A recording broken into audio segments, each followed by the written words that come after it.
उत्पादनको पकेट क्षेत्र मानिएको दोलखाको भीमेश्वर नगरपालिका वडा नम्बर 9 का माथिल्लो भेगका किसान यति बेला बिहानदेखि बेलुकासम्म खेतबारीमै भेटिन्छन्। आलु खेती नै आम्दानीको मुख्य स्रोत भएकाले यस क्षेत्रका किसानले 65 हेक्टर क्षेत्रफलमा आलु रोप्दै आएका छन्। मुडीको आलुका नामले परिचित यस क्षेत्रको आलु काठमाडौँमा बिक्री हुँदै आएको छ।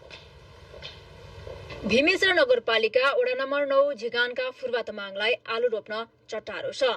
तमाङले 14 रोपनीमा 25 मुरी आलु रोपिसक्नु भएको छ। तमाङको 8 जना परिवार सबैजना कृषि कर्ममा रमाएका छन्। विदेशमा भएको छोरालाई समेत बोलाएर उहाँले आलु खेतीलाई प्राथमिकता दिनुभएको छ।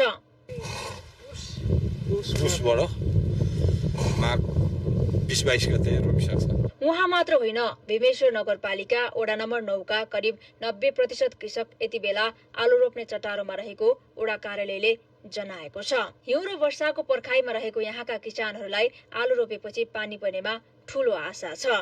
खरीढुङ्गा, झिङ्गान, फुलबारी घुम्ती, रोलचौर, चिसापानी, आहालडाँडा, गोपाल खरिया, पिडालुबारी लगायत माथिल्लो लेकाली क्षेत्रका किसानको मुख्य नगदे बाली आलु हो। मकै र अन्य बाली मासिन थालेपछि किसानले आलु र बन्दा लगाउन थालेका छन्। आलु त अब समयले साथ दियो भने फल्यो भने अब बजार भाउ आयो भने चाहिँ हुन्छ। पुस मध्यबाट माघ दोस्रो सातासम्म यही बेलामा उच्च पहाडी र हिमाली क्षेत्रका किसानले आलु लगाउँदछन्। आफ्नै गोठेमल जम्मा गरेर आलु लगाउँदै आएका किसानलाई रोगकीरा लागिहालेमा आलुमा हाल्ने बजारमा पाइने मल भने अभाव भने गरेको किसानको दुखेसो छ।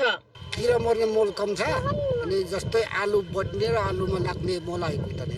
मुडीको आलु नामले चर्चामा आएको यस क्षेत्रबाट वार्षिक 5 करोड भन्दा बढी आलु निर्यात हुने गरेको वडा नम्बर 9 का वडा सदस्य श्याम तमाङले बताउनु भयो। आलु खेतीबाट चाहिँ यहाँको कृषकहरूले आम्दानी पनि त्यतिकै बढाउनु भएको छ र आलु पनि पहिलाको दाजुमा धेरै फलेको जस्तो चाहिँ म आफैले लागिरहेको छ। आलु खेतीले नै घर चलाउने, बालबच्चा पढाउने जस्ता सबै खर्च धान्दै आएको किसानहरू बताउँछन्। झिङ्गान र खरीढुङ्गा एरियाका कृषकहरू यति बेला आलु रोप्न व्यस्त छन्।